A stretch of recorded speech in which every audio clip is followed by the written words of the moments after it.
Coming up on this episode of the IoT Inc. Business Show. Very different layers of stuff, and you can see that if any of those things don't match up, then two devices can't be connected. And so it's really important that everyone be aware you can't just take things out of the box and kind of ram them together like Lego bricks. They don't look like that. They look like the really crappy specialized Lego that is really got popular recently, right? Where no two pieces actually go together. Being able to mix and match things is really where the innovation is going to be. Meet IoT's three layers of protocols. The media layer, otherwise known as the physical layer or the radio, the network layer, and the application layer. Important because they make up the network stack that transports data from the sensor to the cloud. Important because they are standardized. In this episode of the IoT Business Show, Michael Richardson delivers a masterclass on everything you need to know about IoT's three networking layers. All this and more on this episode of the IoT Inc. Business Show.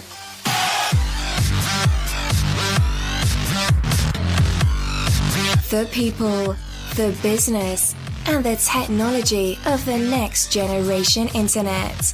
This is the IoT Inc. Business Show. And now, here's your host, Bruce Sinclair. Hello and welcome to the IoT Inc. Business Show. This show is made possible by sales of my book, IoT Inc., published by McGraw-Hill, and the IoT Inc. Certified IoT Professional, or ICIP, online training and certification program. Become a certified IoT professional by completing the program's three courses: ICIP Technology, ICIP Business, and ICIP Strategy and Digital Transformation. Details of which can be found at www.iot-inc.com. That's www.iot-inc.com.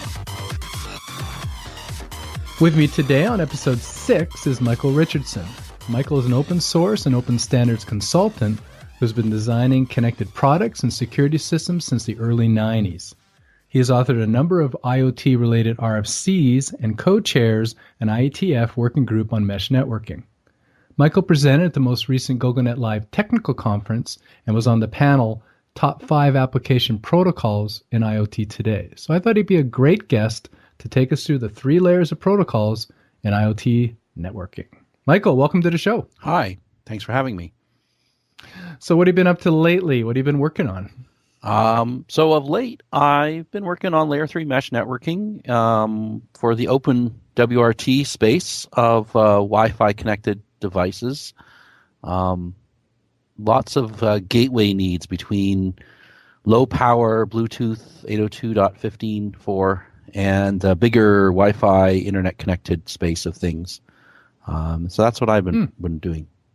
So that's interesting. So you're doing an OpenWRT, I guess, build that will do what? So I'm building I have to do the OpenWRT builds just to have a working debuggable system, but really this is a package you would install on any probably WRT system. And it would allow you to bridge between your Wi-Fi connected devices and your 802.15.4 connected devices, such as ZigBee type things, and put them into one network. Maybe bridge two ZigBee networks together is a possibility. That could happen. Across floors, for instance, you might have a lot of metal in the walls. Mm-hmm. Okay, well, it's interesting. So, are you making that available, or how is it? How do people access it? So it's an open source project. Nice. It's available. The source code's available. If people want to integrate it into their products, I would love it if they came to me and bought a service contract, so that we could make it all work and you won't get turned into the next OpenSSL. But, it's out there. It can be experimented with, and I hope people will do that. Okay. Well, listeners, I'll be asking Michael for all his coordinates, his URLs, including this one. So if you are interested in his build, listen to the end. So, well, tell me a little bit about yourself and your background in IoT. I've always been interested. I always liked the whole internet connected Coke machine. And I thought it was an aspect of the 1990s, but it turns out the first one was actually predates the internet. But 1982-ish, it was not actually on the internet. PDP-8 or something was connected to a Coke machine. But the thing that I always liked about it is it's a real world thing, and it's connected to this abstract virtual computer thing where you make things happen, but it only really happens inside your computer. Right. And so then you do something in here, something real happens that you can control and program. And I always think that's been very interested in. And throughout my 25 years in my career, I've always kind of been interested in the connectivity. We had UECP, we had firewalls, VPNs, and it's always about how to make things connect well. Right. And do it securely, right? That's always been the catch. Is like, well, we can always just plug anything into anything, and it will probably work. And then we can have disasters of wrong information going to the wrong places and things like this.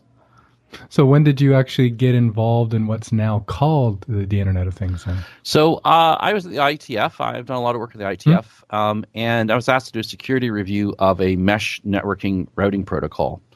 And I asked some hard security questions about how is this going to go to work and how will things go together.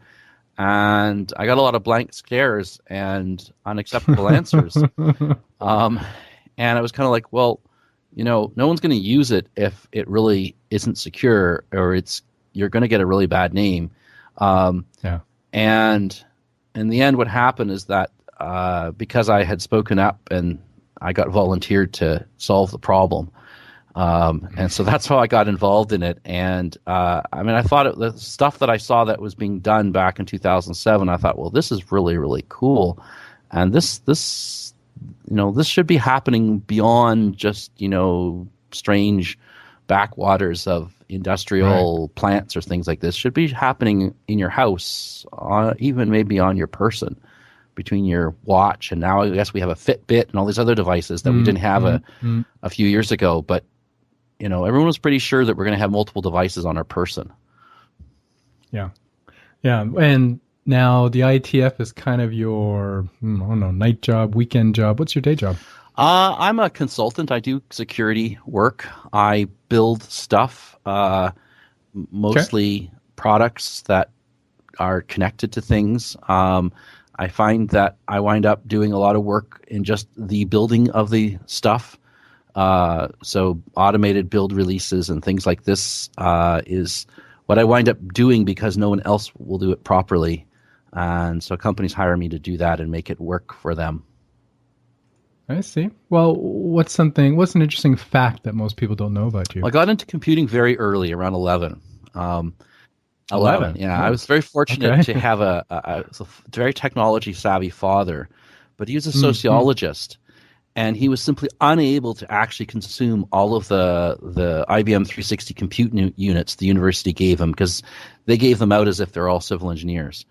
And he didn't. In unit form, the compute units, right? They used to get these funny money compute units that they would get allocated, and he just couldn't use them all up every month, right? And so I would sit in front of the terminal connected to the mainframe and burn what I now realize was probably thousands of dollars of funny money for computing at the time. But ultimately, this wasn't what I cared to do. What I really wanted to do was hook up my model railroad to the computer. And there was just this gap between, what these mainframes can do and what the model railroad could do. And so that gap seemed to gradually filled my attention. And slowly I figured out that I didn't really care about the model railroading that much. Although I recently returned to it, and I discovered I'm really good at painting backdrops. I just was like, I thought I would be terrible at it. And I'm like, wow, this is really easy. And someone said, oh, you're doing a really good job. And I'm like, I am. And Now, do those backdrops still hold up under HD, or is this just with the poor eyesight? well, they are designed to be in the background. So there's like the trees are supposed to be blurry. Okay. And if you go up and look at them, if you go look at them in it really up close with, I guess, HD, if you zoomed in or something, they don't look like trees at all. And that's part of the brilliant part of, I guess, this painting backdrops is that you don't actually have to fill in all the details. Your brain will do the rest. You just have to give the impression that there's thousands of trees on this hill, when if you look up close, it's really just thousands of splotches of paint. So another Canadian model train lover, Neil Young. Were you aware that he bought Lionel trains? I think I'd heard something about this, but I didn't know it for sure. I know Warren Buffett Bill Gates both have big model railroads, but I didn't know that Neil Young was also afflicted by this sickness.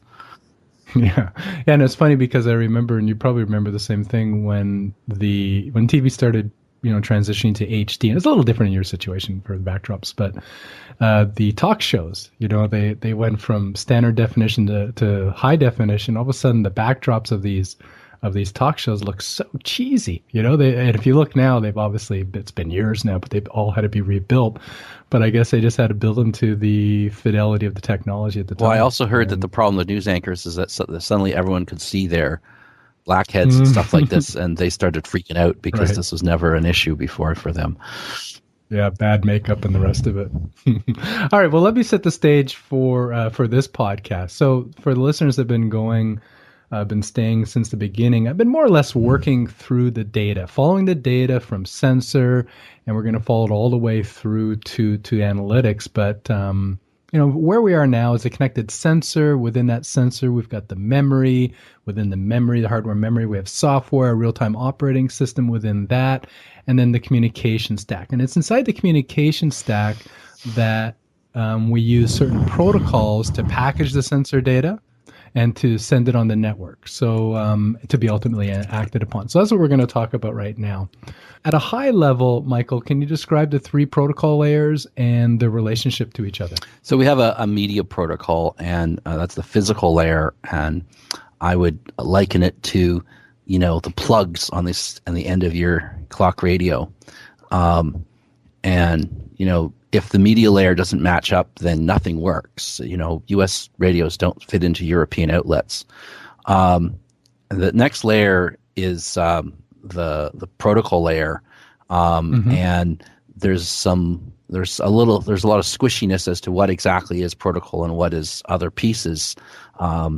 And then at the high level, the application layer. So the semantic meaning of when I say turn on the light switch or turn on the light bulb, what does that really mean? And does it turn on the light or does it turn on my dryer? And would it mean something different to turn on the light in my dryer versus turn on the dryer? So that's at the higher level, meaningful side of things. And so there's very different layers of stuff. And you can see that if any of those things don't match up, then two devices or an actuator and a sensor can't be connected. And so it's really important that everyone be aware that you can't just take things out of the box and kind of ram them together like Lego bricks. They don't look like that. They look like they look like the really crappy specialized Lego that is really got popular recently, right? Where no two pieces actually go together. And what we need to. Well, they do. It's just like a real sophisticated puzzle. That's all. Yeah. Anyway. Well, you can't hook. They don't mix and match. You can't hook the pirate ship to the Millennium Falcon, right? And ultimately, I think if you want to really, really bring value to the table, then being able to mix and match things really and do it easily is really where the innovation is going to be. People, I think, really want to be able to innovate, to mix and match their stuff and do things that, we might think is completely insane, but sure, it makes sense to them, right? And so it brings value to them, and that's, I think, the really key thing is it's got to be connections that you can make. Okay, all right. Well, so you said media layer, and your analogy was the socket plug. You said a protocol layer, and then you said, and then you got you got into the third layer of more the semantics, but kind of like the application layer. Now, just to be clear on the protocol layer, what does that do? Just at a high level. Well, so at a high level, that's everything from some of the signaling for Wi-Fi or 15.4 up to is it HTTP or SMTP or other things like this, and then there are protocols that aren't related to the internet stack at all, but are still out there, and particularly in buildings and industrial settings. And then we have things that run over Bluetooth, which are potentially separable from Bluetooth. Z-Wave, for instance, they define the entire stack. They define layers 1 through 7, whereas ZigBee IP, which is their evolution of it, it says, well, we're defined a few pieces of these, but the rest of them we're going to go out and pick the best of what we think are the best of them and put them together. And so as I said, the protocol layer has a bunch of different pieces in there, and sometimes they look like a nice rainbow of Lego bricks stacked up, and sometimes they don't, and it falls apart pretty quickly. Yeah, and you'd also, some people call it the networking layer as well, and I guess it depends on how you chop it, but can't forget about IP in there as well, right? So that's the key thing is about the Internet of Things, is the realization is that the waste of this thing, the middle layer that's going to connect it all and make it all into Lego bricks, is IP networking. And so that's the key thing. So we can say, okay, I can make Lego bricks out of wood, and I can make Lego bricks out of obviously plastic, and I can make them out of metal if we like, right? And they're different properties. Sure. But if we put those little bumps on the right places on them, they'll all fit together, and they'll fit together simply. And that's the really key thing about why it's called the Internet of Things, is because we intend to use IP networking. And I've come up with some terms for people that are building things that I don't think of Internet IoT. I think of them as the web of things, or the connected things. And I said connected things because they're not really networked; they're just connected, right? So your headset is connected to your phone over Bluetooth, but you would never call it an IoT thing, right? Yeah, unless they start like you said, maybe putting IP over Bluetooth, which has started as well. Yeah, right? So IP over Bluetooth is, I think it potentially could become the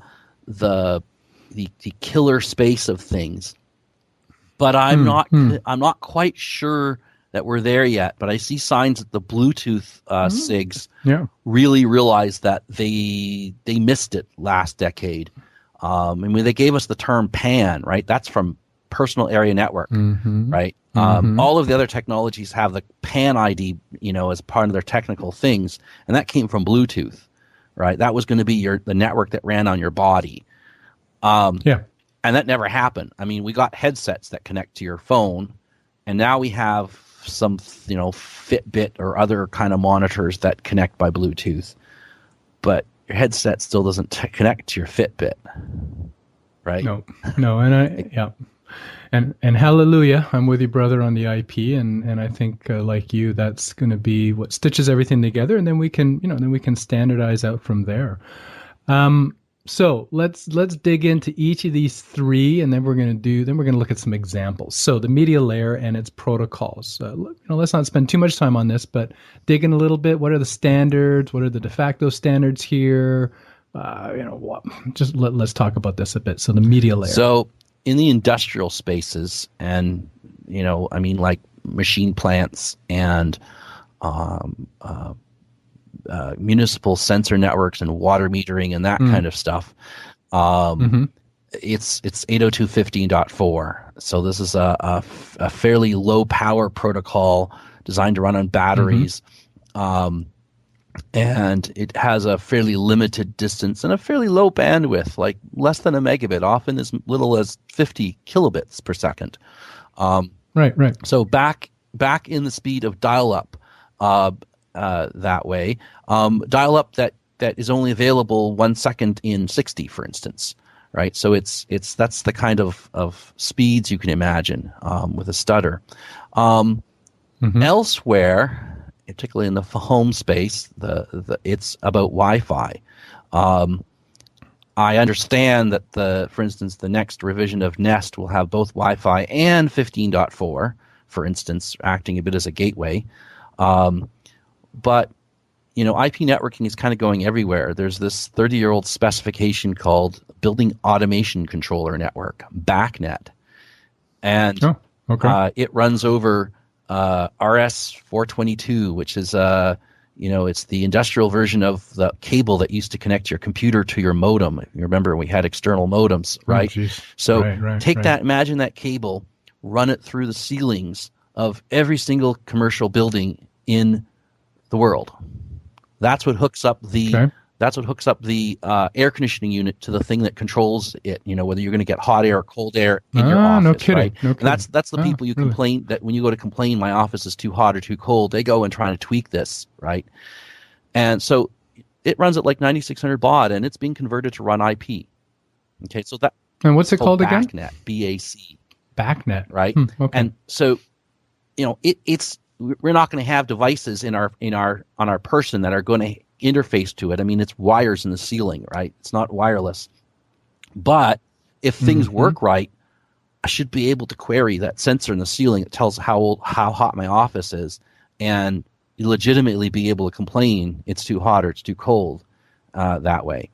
But the key thing, I think, is not to get fixated on any specific media, because all of them are going to go away and be replaced every 3 to 4 years, and that's just the nature of this layer of technology, that people are coming up with new things. Like we have 802.11. I said 802.11, but of course there's like 6 different letters you can put after that, and but yet we don't get anxious that 802.11b, which is the oldest one that's still in use, is not the first one. There was one before that. And yet it's still around, and it's okay, and people go on, right? And the key thing is that we just think about the media as, okay, it's the installation that's here, but it doesn't keep me from running new stuff on it, right? Like, just because you had 802.11b at your home doesn't mean you can't run the new Google Gmail. Right? We have separation of concerns. And the key thing is that there are people out there and there are companies out there selling technology. Z-Wave is one of them, for instance, where once you buy into that media layer, you bought into all the other layers. You're locked in. Right? You're locked into this silo, as I call it, right? Siloed, completely siloed. I'd put ZigBee in there too, even though they've been making these PR efforts to have ZigBee IP. But I think ZigBee IP is truly, it doesn't suffer from that. It has some other problems further up its silo, if it were, that I think may get replaced. But those are software changes, not you don't need to change any chips in and out. Right. The 802.15.4 is going to be pretty much the 802.15.4. Right, but the question of how do I put a new device in my home, if it's ZigBee IP versus it's whatever Nest is going to do, that's a whole different thing. But that could be solved with software, because it's up the stack, up at layer 7. Yeah, and. So what you're saying then, sorry, Michael, what you're saying is don't get fixated on the media, and to be, and to put this in practical terms for our listeners that are just sort of getting into this, media here, we're more or less talking about radios, so we're talking about an 802.15.4 type of radio. Now there might be different versions. I call it X, there's A through E, maybe there's an F and G, I think, as well. You've got the Wi-Fi or 802.11, you've got the Bluetooth, maybe you can put 6 low in there, ZigBee, Z-Wave. But these are, what you're saying is these families are going to evolve. But do you see there being new families, or are we kind of, do we have what we have? One that's popped in, and apparently the chips cost pennies, is called DECT, D-E-C-T.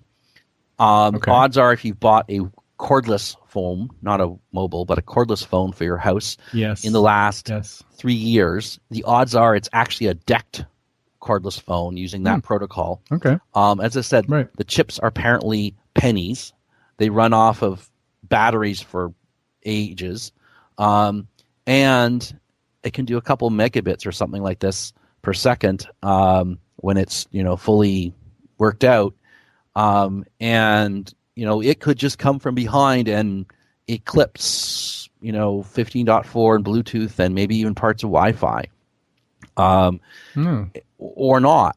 I don't know, but I mean, it's something that I'd never heard of, and there's now specification of how to run IPv6 over it, and it seems to be, as I said, if the radios cost a fraction of a penny or a penny each, that's pretty good. Yeah. Well, and maybe you can explain to our listeners, why are there all these different types of radios anyway?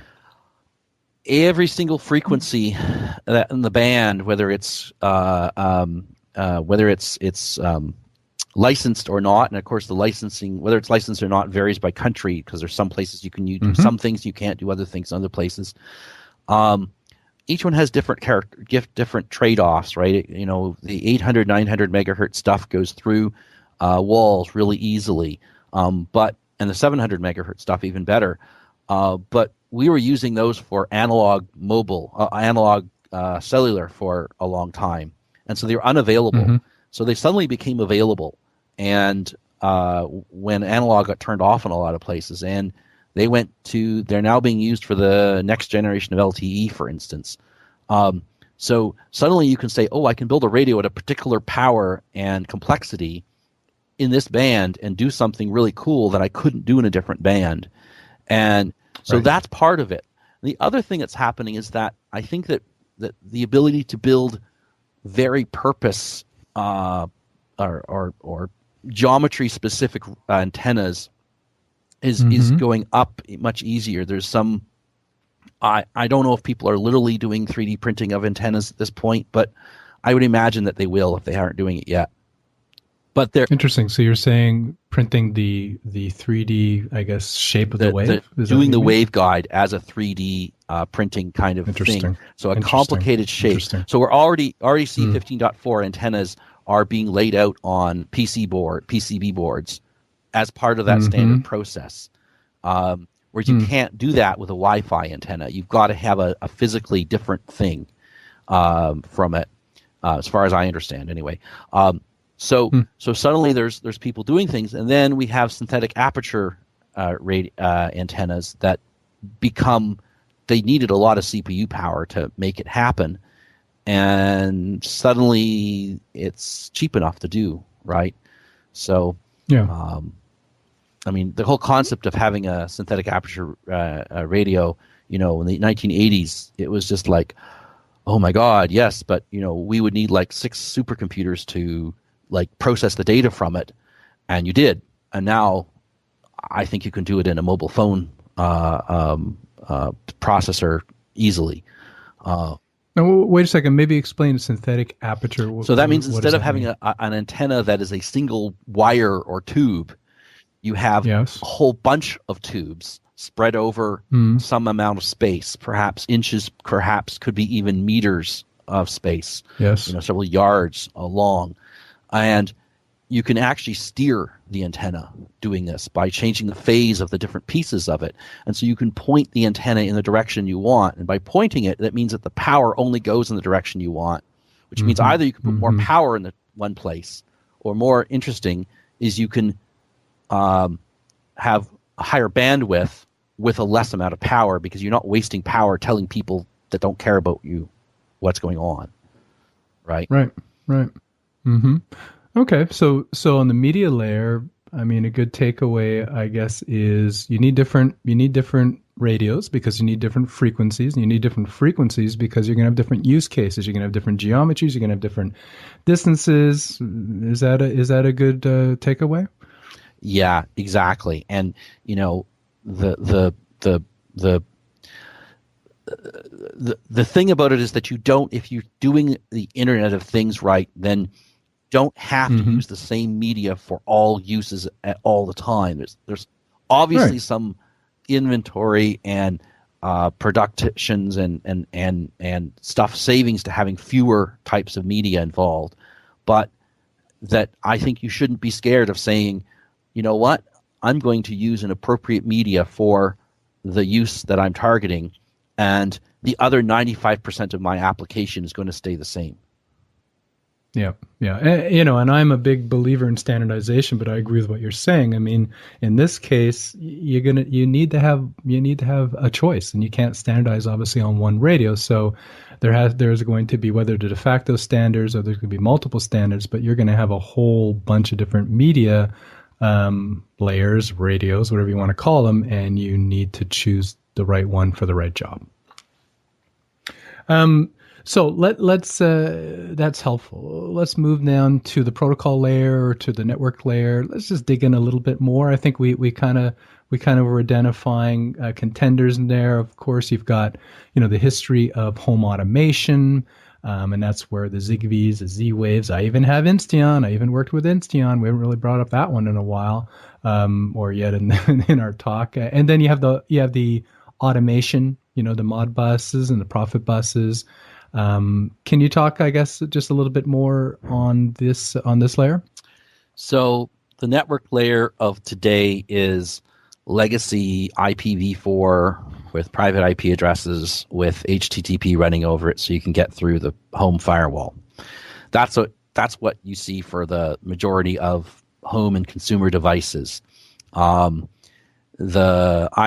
I'm omitting the fact that your personal wearable or whatever is Bluetoothing to your phone, because I don't consider that to be part of that's a connected device. It's not an internet device. So your mobile phone is connected, is an internet, is part of the thing.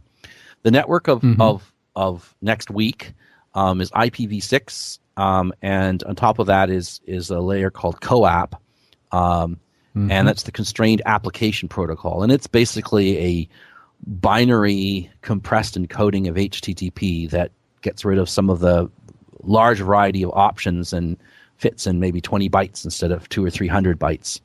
And that really matters at the low speeds or the low power, that you have fewer bytes to transmit. Right, and that's we'll talk more about that in the application level. But I want to be clear though, when you say today's home networking. Today's home networking to the gateway is maybe IPv4, but beyond the gateway to the actual device, it's not IPv4, is it? Or very rarely. To the actual device, to the...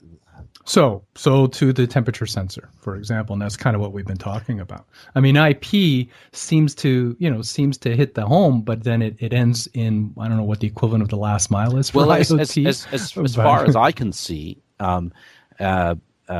so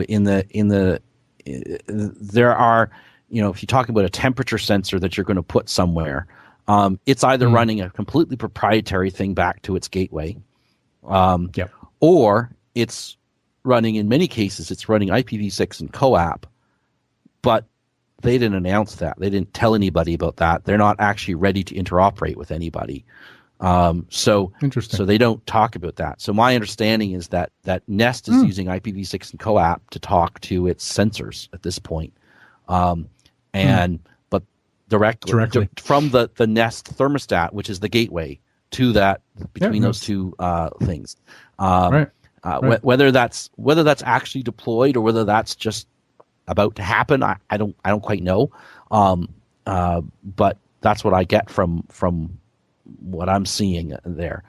In the industrial settings, that's exactly where they're going. In the metering settings of the whether it's electrical or water or gas metering, it's IPv6, and sometimes it's COPE and sometimes it's other things on top of that to at the application layer, or it's something totally proprietary. Certainly the SAD in where I live in Ottawa, I have both smart electric meters and smart water meters, and smart water meters are backhauled through the street lights as routers, and the smart electric meters are backhauled in a mesh of meters, and the two are completely separate. Okay, and both are completely proprietary. And we have learned recently that the electrical data is not at all encrypted. It was supposed to be, but apparently it's not. Someone's basically just hooked up a GNU radio and basically can decode the neighborhood of what everyone's doing in their meter. So that's that. On the other hand, the electric meters were designed to be upgradable, and they can be field upgraded without even disconnecting your electricity. The water meters in my neighborhood, at least, are designed to run until their battery dies, and then they get replaced. Okay. Well, the whole device, not the battery. The whole device. The batteries are built in. Right. So the only way they're going to get a software upgrade is if the battery dies, as far as I can see. For single devices, and a lot of people are building these. A lot of like for instance, the Philips Hue light bulb, and there's a bunch of other home devices that are there. They basically have enough power right now to do Wi-Fi, and so that's what they're doing because there's no other way in the home to integrate to anything else. And if they have the power, if you're plugged into the light bulb and you got electrical power, you got the power, right? Why not? You should. Yeah, we should transition into the that song. You got the power there. Yeah, there you go. So then there's people that are basically there's multiple devices involved, and if they're too low power, they have too low power electrically or too low power compute wise to do Wi-Fi. Then some kind of a gateway is probably necessary, and so we see the Nest people doing this. We see Apple doing this with their, from what I understand, with their Apple, whatever, Mac Mini HomeKit. Yeah, right, exactly. That's the name for it. And so they're going to do some other stuff, and that's going to allow them to spend a little bit more money on one box, so they can spend a lot less money on the sensors that they deploy out there. And I think if they're smart, most places are doing things where they are deploying IPv6 into this, and you can do that without assuming that the home has IPv6. There's lots of tunneling technologies, as you know, that will let you do this. Microsoft's entire gaming platform is based upon IPv6, and just that's right. They just bring it in as you need it. And it's interesting because you can actually leverage, you and I can leverage their gaming network to basically do our IoT stuff. All right, this is interesting because we had the guys from Microsoft at our conference, not the year that you were there, just this year, but the year before. We had Dave Thaler there, and you know Dave, I'm sure. But he never told me there was a hack that you could somehow utilize their gaming network. I guess through Teredo. Well, yeah, you just run Teredo. That's it. It's IETF specified Teredo. You just run it, and they've said they're very happy to have other people use their gateways. You probably want to put up your own, as well. But I mean, if the Microsoft gateway is the closest one, I don't see you might as well use it. It's not until they decide they're going to turn them off. As I said, that's why you should have your own as well. But you might as well use it, is what I would say.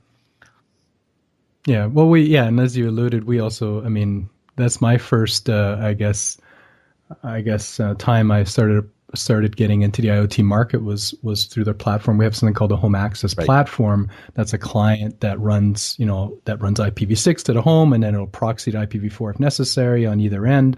And that was when I first got exposed. And gosh, we're talking 2007 now. Exposed by selling this platform.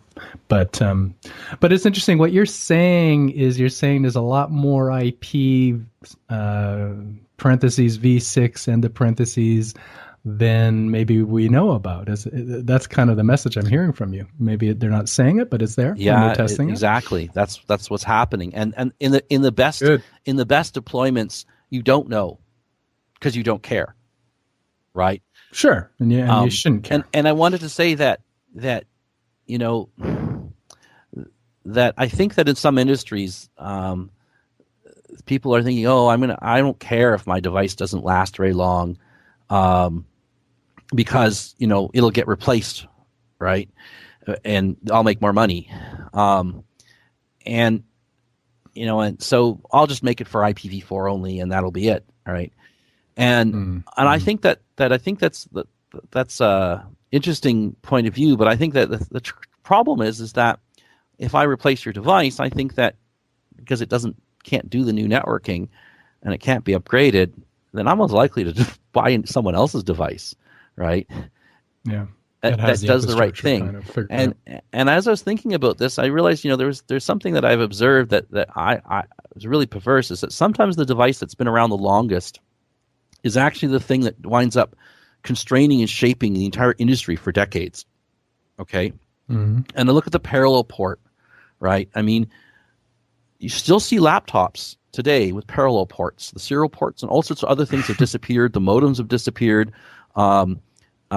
But somehow they still have parallel ports. And I said, well, why do they have parallel ports? Like, what in the world? Like, you got all printers have had USB connectors on them for more than a decade, right? So why is it that they still have a parallel port? And printers don't have parallel ports on them anymore, right? And so why the laptops? I mean, it's this huge connector on there. So, I mean, there's some things you can say, wouldn't you like to be the parallel port manufacturer? You know, people have been putting them in for years, long after anyone actually needed them, and you're still selling them and defining how everything works. And so I think that's I think that's something to think about. It to be the last one standing, not the first to be replaced, is something to be said. All right, let's shift gears, Michael, to application layer. Let's talk about it at a high level. I mean, you touched on it a little bit. You've mentioned CoAP, but why don't you take us through the application layer now? So there's no standards whatsoever. Abandon all ye hope. No standards. Okay. All right. The scenario is, at least it's mostly all software. There's if the software can be replaced or bridged or that. People are going to figure out ways of hooking up devices so long as they can get the media to connect, the media layer to connect. Mm-hmm. Okay, so at this point, I mean, people say, who cares? My consumer, whatever, talks to is in a silo, talks to the vendor's cloud, and if the vendor goes out of business, all the devices die, right? And I think this is, I think people have, people been there, people our age have been there from, vinyl, cassette, CD, Blu-ray, whatever. And I think that people are a little bit aware and wary about this. And I think it is scaring a lot of people away from purchases today of particularly home devices, but also industrial users are like, no, you know what? I'm going to sit back and wait, because something will fall out of this, and we'll see. In those industrial areas, there are things like ISA 100 and wireless HART.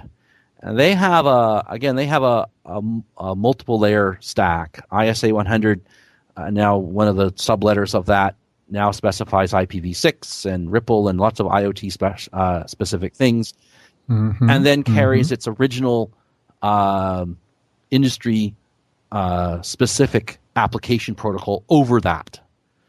So now they benefit from changes in media, advances in protocols. They can bridge over Ethernet. There's all sorts of stuff, but they didn't have to mess with the software controllers that decide, whether or not to turn the Jello machine on or off, or whatever it is that's happening in the factory. And so they're keeping that, and they just plug in different kinds of magic extension cords between the different pieces. Now, we talk about other things, XMPP, DDS, and this kind of stuff. Yep. MQTT, yes, that's the other one. The other acronym that I can never pronounce. And which one is the right one and which one goes where? It's a good question. My observation is that most of the really low-powered sensors can't talk any of those protocols. So there's some other gateway or something like this which is acting or proxying on their behalf. And I think that's going to be the case for some time now. That's going to be that both because people aren't really sure how to get the security between the different the devices from different vendors to work right. Not just the privacy, but the authorization, right? Which system is allowed to turn the Jello machine on or off, right? And what is the effect of this? I mean, I said Jello machine, but think of it as a 777. Who's allowed to turn the engine off, right? But isn't this related to the standardization? I mean, if you have a different vendors all using the same standard, theoretically, then the security should work through, should work end to end. It ought to, and I think it will eventually. I think that the part of the problem is that there is a large industry in the industrial settings. There is a large industry of companies who are middleware vendors, and their whole business is essentially to make these different things talk to each other. And if they just worked out of the box, then they would have no business. Right. Yeah. I call that the Internet of Gateways, and the hardware manifestation of that, and the Internet of Cloud. I guess cloud translation is kind of what you're talking about. So I think it's going to happen from the outside in. So first we'll have clouds that will talk to each other. Could be XMPP, DDS, MTQQ. I mean, clouds can all run those things. Yeah. So those things will run that, and then someone will say, "Hey, for our just-in-time ordering, where we it's not enough to have, whatever Magma and Forms clouds and Forge clouds talk to each other.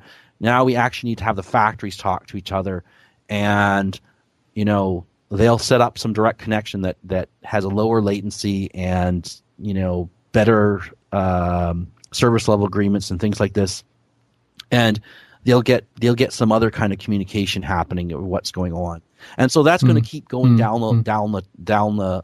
It's not really down the stack. It's closer to the sensor. Closer and closer to the data source. Closer to the data source, and for people that have hypercritical things where the alarm button absolutely must kill all the machines in this part of the plant within 4 seconds or something like that or faster. Yeah. They're still running wires right now. Yeah, you don't want to go up to the internet for that anyway. Well, exactly. Right? They don't want to go to the internet, and they don't see a way. Their current solution does go to the internet, so they're going to run a wire from the emergency button to all sorts of stuff. Right. At some point, that wire will go away. Yeah, that's okay. I agree, and I think you're right. It's just a question of time, right? But ideally, what we're looking for the Internet of Things to, I think, anyway, in my opinion, to really reach escape velocity, is to be able to abstract the sensor to a piece of software, and so that you are using these higher level mechanisms directly on the sensor, so you don't have to go through these gateways, and that helps in terms of the security that we've been talking about. But more importantly, it helps just in terms of efficiency and finding people. When you no longer have to know exactly the data format or how the data is put together on the other end of your application, it just makes things like today's web programming so just a lot more efficient. So it's a matter of time, but that's interesting. I think, probably it's going to start at the clouds and then maybe work its way down to the gateways, and then hopefully within the next few years anyway, we'll see this type of stuff on these next generation sensors. And it's always a balancing act in terms of financing too. Where do you put your computing power? And how much money are you putting right at the very edge versus right in the middle? This so-called fog computing. Remember, we had a pretty good presentation on that a few months ago at the conference. And then where do you put it in the cloud? But anyway, listen, we have a few minutes left, but I'd like to take us now. You've given us a good theoretical, or more than a theoretical, I guess, explanation of these three layers: media layer, protocol network layer, and application layer. I'd like now to kind of shoot toward you some use cases, and just you tell me. You may not know exactly which one they're using, but what would be the logical protocol to be using in both at the media layer, at the network layer, and at the application layer. Sure. You ready for this? All right. So first, let's start with wearables. A smartwatch. So take us through media, network, application. Today, smartwatch is probably talking to your phone because they don't seem to be separated with Bluetooth. Yep. Bluetooth low energy. Okay. Some of the smartwatches, my smartwatch doesn't have any other interface. Some of them I gather are going to have 802.11, and I get some of them are going to have 3G and just talk to the cloud, I guess. Yeah. Directly. I think that's a silly thing just from a battery point of view. I really want my watch to last several days to if not several weeks on a charge. So, I think the smart direction is Bluetooth low energy. And go and make sure you got a chip that is going to be able to speak 4.2, I think it is, which has all of the, is meshable and can speak IPv6, because I really think you do want to be able to have the watch be able to do, permissionless innovation on it without having to do a whole bunch of stuff every time on the phone. Okay, so you're saying media, Bluetooth, maybe low energy. You're saying networking, IP, hopefully version 6, and an application. I guess that's kind of up in the air. I mean, it could be whatever you're doing, right? Or does it? I mean, the application protocol layer. I would say that the right thing to think of it as the watch is about 9 or 12 sensors all in a single package. And right, and it's a sensor array, and it's got some displays, so actuators. If you think of it that way, then that's the best way to do it. I think it will integrate the best into phones and other things. And then slowly that watch is, depending on which ones you get, has enough space to run its own apps. But if it still thinks of it has a bunch of sensors and a bunch of outputs, then it's the app is much more portable. It's a big old sensor. Yep. Okay. Intelligent pills. Oh, I can't say I've ever heard that term, intelligent pills. I guess this is something you swallow? Yeah, so Proteus, you swallow it. Is this for mapping your colon or something, or does this, I think it's for dispersion. I mean, there's a company called Proteus, and I'd have to look at the notes, but I think it's to disperse. It's maybe to disperse medication at a certain frequency, say. And it lives in your body for some days to weeks or something, I guess. However long things live in your stomach, yeah. So I would think that they would be going for 15.4 or Bluetooth Low Energy. Okay. And for not Wi-Fi. Huh? And the other thing is that they're likely to be so constrained at this point for what they can put into it that they're likely to put a proprietary network and application layer all in one stack at this point. Maybe later on the constraints will disappear, but I think this is as much financial it is like how much fits in the pill in terms of once you include some battery in it. For that, and obviously the medication has to fit in the pill too, right? So I would think it's going to be a standard radio with a very custom protocol and application stack. Smart basketballs. Well, there's enough space in there to put anything you like. Can't be too heavy. I think basketballs have a little more than air in them. You could easily trade some leather for some device there. Okay. If you do the outside right, you can have an awesome antenna. Like the antenna could be part of the weave or something like this, right? Right. So I guess is the point here that I can now see the basketball bounce around the court when I watch NBA basketball, or is this like a home use that we're talking about? Well, in this case, there's a company called 9450, and kind of like the tennis racket, it allows you to see the shape of your shot. It allows you to see the velocity of your shot. It's more, in this case, I can totally see how you could use it in the basketball, but in this particular case, it's more, I guess, sports analysis. So this is used by like a professional team or like training? Yeah, professional team even, or rich guys. So I think that they're probably going to wind up with, and they're going to start with Bluetooth Low Energy, and it's going to link for specifically so that it can talk to your smartphone. That's the reason why it's going to start that way. Okay, so you think it's going to be it will be using that, and the distance will be far. I mean, it has enough range. Yeah, my smartwatch uses Bluetooth Low Energy, and it actually bothers me through 2 floors away from my phone. It bothers my wife anyway at night. But the thing is that if you've only got one connection to one smartphone, you don't get very much. You get very poor acceleration and positioning data from the radio. So if this is something which is not for you buy and for your own use with your own smartphone, if this is something that I'm going to use in a professional training court, then it's going to be 15.4, because what you really want to do is set up a mesh around the court, or perhaps under the court. And this is going to tell you exactly where that ball is at all times. As opposed to putting accelerometers right you inside would the use ball. both. Okay. But for really good positioning. Now, the network layers that we have right now are not super good for the positioning, but in terms of the protocols. But I think that will change quite quickly. And you'd have to do that. You'd have to write that software no matter what protocols you use. So I would say that's going to be 15.4, because the devices are and the ability to program them to do what this kind of thing is readily available. There's no magic, no NDAs to sign. Just go and do it. Okay. I'm gonna, we're gonna move out of consumer. I'm gonna skip the whole smart home, because we did talk about that, and I want to talk about some other. I'm gonna move into commercial IoT now. Connected tires. So Michelin tires. So my understanding is that historically, these have all been Bluetooth.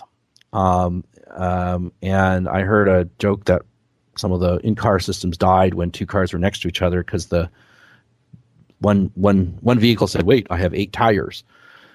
That's not right, and crashed and stopped running. Okay, but I mean, you got to think about it. I got summer tires, I got winter tires, I got another set of here if I'm really into stuff and care about my tires. So it can't be true that this is really the case. I mean, you got to have a lot of space for different kinds of tires and figure out what's going on. Yeah. So Bluetooth makes a lot of sense to me. You've got to have something with a fairly long battery life, because I mean the tire's doesn't have its own power source. It doesn't have to report more often than once a minute, I think. Maybe even less often than that is possible. So I would say, Bluetooth low energy is probably the answer today, but you could be going 15.4 easily as well. It's all vertically integrated. Whether at this point it's all vertically integrated. Whether it will be in the future, because you buy your tires from one guy and your car from another place, which is more typical. I don't know. Is there an industry consortia that would standardize this? I'm sure. Maybe they've already standardized it. Okay. And protocol, I guess. I'm sure that if there's a standard, it says Bluetooth. It says Bluetooth, and then it does Bluetooth custom network and application stack. But you could probably quite easily support 2 stacks in the tire, so you could transition to CoAP IPv6 if you wanted to, if that's where the industry was saying, and you could sell to both markets without a problem. I don't see an issue. Okay. Well, we've talked about manufacturing machinery to a certain extent, SCADA and so forth. So let's move into industrial internet, pipeline monitoring. Well, my understanding is that most cases they're running Ethernet over fiber inside the pipeline itself, inside the pipeline where it's safe. I understand that several years ago that there were now robots that can go through the pipeline and fix fiber cuts. Okay, that much of our internet is running in fiber runs that go in those pipelines, because once you have the right of way, you have the right of way, right? And that's the expensive part of the pipeline, is getting the right of way.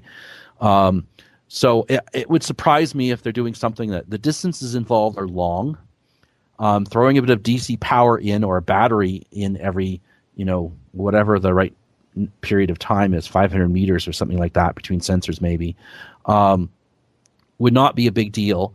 The pumping stations have power, run from, as I understand it, they're usually powered by the fuel that's in the pipeline. And there's already a fair bit of computation in there for, what's the right pressure and all this kind of stuff. So I would be surprised if it's something different than fiber connected things. Now, once you've got fiber connected and you've got power, we're probably not talking about class 1 or class 2 devices. We're talking about what we now would think of as smartphone level intelligence at each sensor. And so you can run whatever stack you like, and they're probably running IPv4, and they might be running something, historic like SNMP or something like this to collect data. And that might transition to something else, JSON RESTful kind of stuff or whatever. Yep. At the application layer. And it's probably will support multiple protocols. Probably, as I said, these are not really constrained devices at this point. If someone builds a new pipeline, maybe they'll go for something different. A 15.4 mesh run by solar power. That would work. If you can get the battery and all the other stuff to work right for you, you could absolutely put, a sensor every 100 meters or something like that. That might really be valuable. Precision farming. So they have no power restrictions. The tractors have lots and lots of diesel to run anything you like. They are running 802.11 and 3G. Okay. And 802.11, distance-wise, you think that? I mean, it has the reach. I would suspect that in many cases the 802.11 is so that the tractor can talk to the implements. Okay. The tractor has the uplink itself, and that there are sensors on the tractor that do their thing. My understanding is that it's GPS driven, and you got to have something out in the field. WiMAX may also be an answer, because WiMAX has a kind of couple kilometer range, and whether on the other hand, the farmer may say, hey, look, I have to put something up on my roof to talk to the tractor, and it might as well be a LTE tower, and the phone company will pay me to put it there, right? So I would suspect it to be more towards that direction rather than the other way. So you're saying 3G, 4G, LTE, or LTE? Yeah. That's what I would expect them to use. Okay. Last one. Let's get into infrastructure, IoT, and smart grid. Well, right now it's a mix of proprietary and 15.4, or things that were developed before 15.4 became standard, which may or may not interoperate with the standard as it came out. And on top of that is either completely proprietary, one vendor, top to bottom, or it is IPv6 plus Ripple plus then an application layer protocol, which at this point is not very standard. It's not CoAP yet, but it probably will become that. Again, what is the set of variables and resources that you actually need to query is also a standard that has to happen. But the thing is that the smart grid, the companies are mostly monopolies, geographic monopolies, and they're mostly completely vertically integrated. And they haven't, and more silos. But it's a silo of PG&E, not of Cisco, right? It's their silo, and if you want to sell to them, you got to learn what they're doing and put it in their stuff. So slowly, I think that these guys will, within about a decade, will want to change vendors, at which point they will realize that they made a mistake by being so siloed, because it's locking them into their current vendor. Right. And to get a lot of value out of their network, they want to open it up. And if it's siloed like that, it just makes it much more of a headache. They just want to make these guys compete on price, right?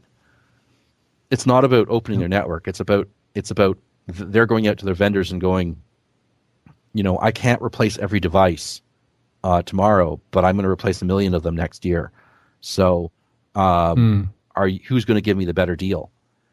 And if they went with an open standard, then they're, going to be able to buy from anyone. And if they were not, then they're looking at the possibility of having a sole supplier forever. Yeah, and you don't think, I guess, at this point they care about other, companies writing apps that will work on their network? I don't think so. I can't get my company to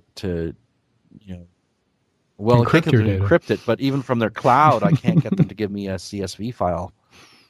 Right? I mean, they haven't even thought of the concept that I actually care about. I can't find out from their interface how much power I use today versus January 12th, 2014.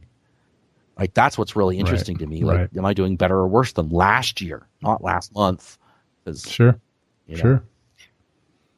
So not interfacing with Microsoft. No, not even a CSV file. Yeah. All right, Michael. Well, that was really informative. I appreciate it. I think what it comes down to is, it's really easy to immediately come up with easy. I mean, the first of all, kind of the geography and the requirements. You come up with the radio relatively quickly. Then you're hoping it's IP, and there's no reason why, generally speaking, there's no reason it's IP. And then it's still a little bit squishy and mushy on the application layer side, huh? I mean, that seems like, and maybe that kind of indicates kind of where we are in the industry today. Yeah, and there's going to be winners and losers, and there's going to be people that are like, wow, what did we do this? And why did we do this? And but we made it field upgradable. So we'll fix it. Hey, we'll just fix it. It's field upgradable. And there'll be companies that just are going to sit and not do anything. And innovator's dilemma, right? They won't be able to fix their stuff for whatever reason. And they won't be necessarily around the next. They won't necessarily be around. Exactly. Tell our listeners where they can find you on the interweb, where they can find, maybe what you're selling, and also interested in if they're interested in that nifty OpenWRT build that you have. My name, my company is Sandelman Software Works, and it was misspelled because I spelt it wrongly when I incorporated it. So it's SANDELMAN.ca. I'll put it in the show notes. Okay, and you didn't think to change it, right? You just it's out there. So and it's really well in Google because I don't get confused with that Sandal Resort place and whatever. So my company does strategic technology consulting at the consulting side, and then people hire me as a contractor to basically build things for them, prototypes, ongoing stuff, maintenance. Release systems, and finally standards work. A lot of the times it's hey, to sell my product, I need to implement this standard, which is not part of my core value of my company. Right. Can you help me get something to work? And that's the kind of thing that I do a lot of for companies. And where can people find? Is it the same place that they want to access that? So my OpenWRT port? Code is called Unstrung, and it's at unstrung.sandelman.ca, and it implements the Ripple protocol for OpenWRT. Nice. All right, Michael, it was a pleasure. Thank you very much for being on the show. Okay, that was a fun talk with Michael Richardson. This podcast goes vertical, deep diving into different topics each week. If you prefer a more horizontal and structured approach to learning IoT business and its orbiting technologies, check out my book IoT Inc., published by McGraw-Hill, or become a certified IoT professional by completing the ICIP training and certification program. For details, just go to www.iot-inc.com.